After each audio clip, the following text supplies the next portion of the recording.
Messieurs, dames, on va s'intéresser aujourd'hui au concept numéro 7 en chimie, le bilan énergétique et la calorimétrie, ou la calorimétrie et le bilan énergétique. En deux parties, dans le fond, donc on va commencer avec le bilan énergétique, qui suit dans le fond le volet sur l'énergie, et après, on va s'intéresser à la calorimétrie, en quoi justement cette quantité d'énergie-là qu'on utilise peut être utilisée pour être capable de justement évaluer en fonction du nombre de moles. On va imaginer une réaction chimique A plus B donne du AB. Et bon, un petit rappel, si j'ai 100 kJ au niveau de mes réactifs et qu'à la fin, dans mes produits, il m'en reste 80, j'ai un enthalpie qui va être négatif parce que mon enthalpie va être mesuré par l'énergie du produit moins l'énergie des réactifs. Donc, 100 moins 80 pardon, moins 100 va me donner une enthalpie négative de moins 20. Ce qui implique que ma réaction est exothermique et que j'ai libéré dans l'environnement, à l'extérieur, donc, 20 kJ d'énergie, qui s'est transformée en d'autres choses, en chaleur ou quoi que ce soit. Donc, à partir de ça, je vais m'intéresser au bilan énergétique. Pourquoi? Parce que le 100 kJ et le 80 kJ de tantôt ne sont pas du hasard.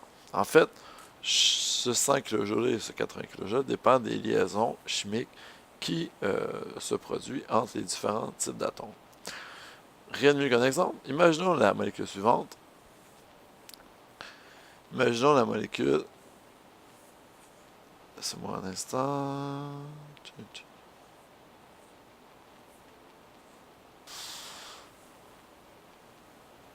Donc, on va imaginer une molécule quelconque. On va imaginer une molécule de carbone, donc du dichlorure de carbone mélangé avec une double liaison oxygène. Je vais m'intéresser à mes liaisons chimiques, donc mes liaisons entre les atomes. J'ai ici une première liaison C-carbone, chlore, et j'ai ici une deuxième liaison C-carbone, chlore, donc j'en ai deux, et j'ai une double liaison C-carbone, oxygène. Chacune de ces liaisons a une valeur en kilojoules pour se former ou soit se briser. Dans le cas du carbone et du chlore, c'est 300 kJ, fois 2, évidemment, parce que j'en ai produit 2. Et dans le cas de ma double liaison avec mon carbone et mon oxygène, j'en ai 741 kJ. Ce qui fait qu'au départ, pour produire cette molécule-là, j'ai besoin de 1401 kJ. Au même titre que si j'avais à brûler cette molécule-là ou détruire les liens de cette molécule-là, je libérerais 1401 kJ.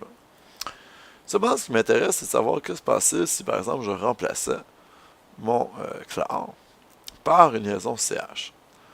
Encore une fois, ma liaison C. Donc, j'aurais donc la molécule C, Cl, CH et une double liaison. Évidemment, mes deux liaisons, soit C, Cl et CO, ne changent pas. Mais je vais perdre une liaison à 330 kJ et je vais gagner une liaison CCH qui, elle, vaut 414 kJ. Donc, tout d'un coup, ma molécule ne vaut plus juste 1401, mais elle vaut à peu près 1500 et quelque chose. Bon, vous ferez le calcul par vous-même. Résultat des courses, quand je fais ce genre d'analyse-là, je suis en train de calculer un bilan énergétique. Et c'est ce que je veux être en mesure de faire pour des réactions complexes en chimie. Rien de mieux qu'un exemple. Imaginons du méthane, CH4, que je fais brûler dans une réaction de combustion avec deux molécules d'oxygène pour produire une molécule de CO2 et deux molécules d'eau. Donc, c'est ma réaction de combustion standard. Mais je vais évaluer quelles sont mes liaisons que j'ai en présence. Donc, dans ce cas-ci, j'ai 4 liaisons CH. Donc, on a dit 414 fois 4. Vous n'êtes pas tenu, évidemment, d'apprendre par cœur ces valeurs-là. Ça vous est donné dans un tableau. J'ai deux liaisons O, parce que O2, c'est une liaison double entre deux oxygènes. Et parce que j'ai un coefficient stoichiométrique de 2, je vais faire x2, 498 x 2. J'ai deux liaisons CO, double lien, parce que c'est C double lien O deux fois. Donc 2 fois 741. Et ici, j'ai 4 liaisons OH. Parce que mon oxygène est en deux hydrogènes. Ça me fait donc, parce que j'ai deux coefficients stoichiométriques, 4 liaisons. Donc 464 fois 4.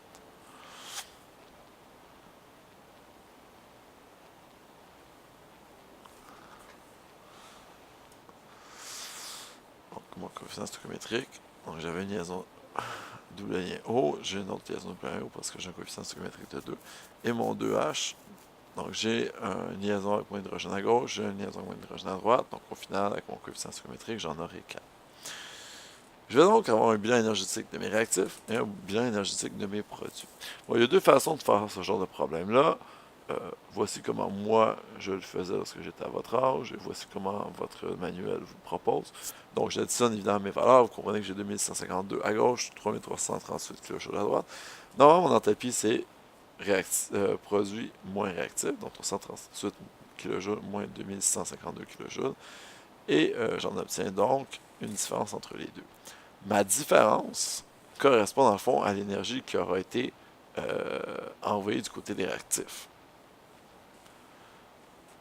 Donc, c'est l'énergie que j'ai à droite. Par définition, c'est l'énergie qui aura été relâchée dans l'environnement. Donc, cette énergie-là, c'est l'énergie libérée par mes produits. Selon mon principe, parce qu'elle est libérée, ça correspond à une valeur négative selon mon enthalpie. Donc, dans ce cas-ci, il s'agit d'une réaction exothermique.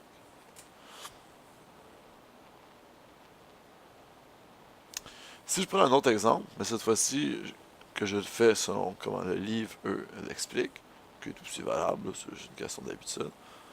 Je vais prendre un autre exemple. Je vais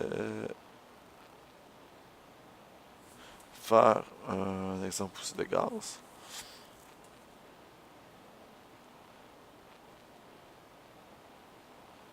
Donc, j'ai de l'hydrogène gazeux plus du dichlore gazeux qui va donner du HCl gazeux, donc de l'acide chlorhydrique.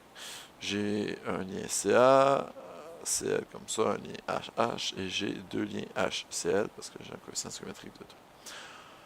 En passant en parenthèse, faites bien attention, ce sont les gaz évidemment qui sont en réaction ici. 435 kJ, 253 kJ me donne un bilan de 768 kJ. Et ici, j'ai 2 fois 431 kJ. J'ai donc 862 kJ. Or, dans le livre, ils disent directement, vu que c'est l'énergie libérée, ben, je n'ai tout simplement qu'à mettre le moins devant. Et je fais juste additionner simplement. Puis équivaut sensiblement au même. Dans ce cas-ci, j'aurai un moins 1184 kJ. Encore une fois, c'est l'énergie qui est libérée, donc c'est une réaction exothermique. Peu importe la façon dont vous procédez, vous obtiendrez le même résultat. Un nécessite un raisonnement, l'autre nécessite simplement une application bête de la mathématique. Deuxième partie au concept numéro 7, évidemment, la calorimétrie pure. C'est évident, c'est en lien avec notre fameuse équation Q est égal à mc delta T. Et donc, c'est par rapport à la quantité d'énergie qui est absorbée, par exemple, dans un solvant comme l'eau. Mettons-nous tout ça dans le contexte parce que nous avons déjà vu le concept auparavant. On va juste le complexifier légèrement. Je mets en contexte, je veux évaluer la chaleur molaire de neutralisation.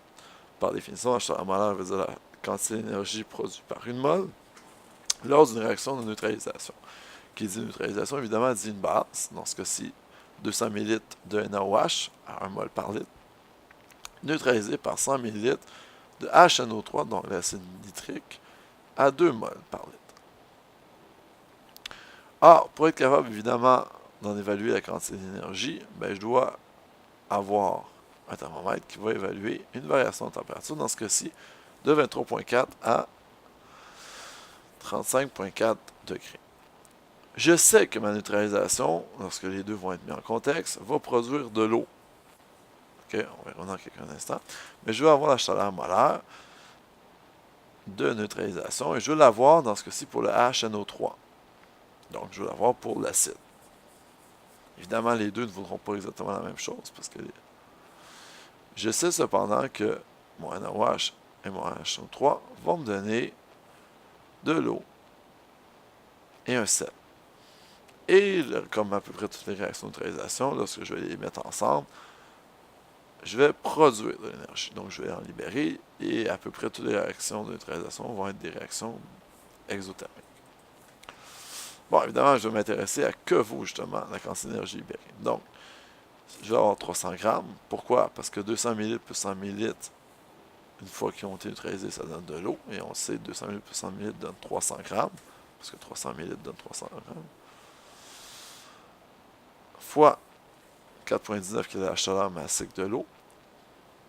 Pourquoi? Parce que les 200 ml de NaOH plus les 100 ml d'HNO3, je le répète, ont été convertis en 300 ml d'eau. Et évidemment, je multiplie par ma variation de température qui va me donner à peu près, là, je n'ai pas le chiffre, à peu près 12 degrés. Voilà. J'obtiendrai 15,1 kJ. Ça, évidemment, c'est ce que l'eau a absorbé. Ce qui veut dire que la neutralisation, elle, a libéré 15,1 kJ de réaction pour me donner un enthalpie négatif, moins 15,1 kJ. C'est normal, on l'a dit, c'est une réaction exothermique. Cependant, quoi faire avec ce moins 15,1 kJ? Eh bien, ceci est pour une certaine quantité de mol. Et moi, je veux la chaleur molaire de neutralisation. Donc, j'ai besoin de le calculer pour une mol. Bon, là, j'ai 100 ml à 2 mol par litre. Évidemment, je n'ai pas 2 mol par litre. Je n'ai pas 2 mol, pardon, donc je vais calculer combien de mol j'ai dans 100 ml. Pour ce faire, ben, je sais que 2 mol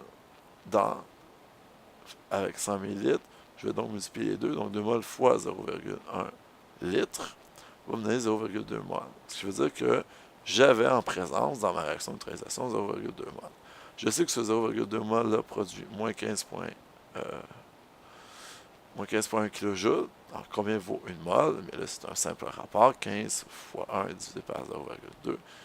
Et j'aurai une chaleur molaire de neutralisation du HNO3 de moins 75 kJ par mol, donc exothermique.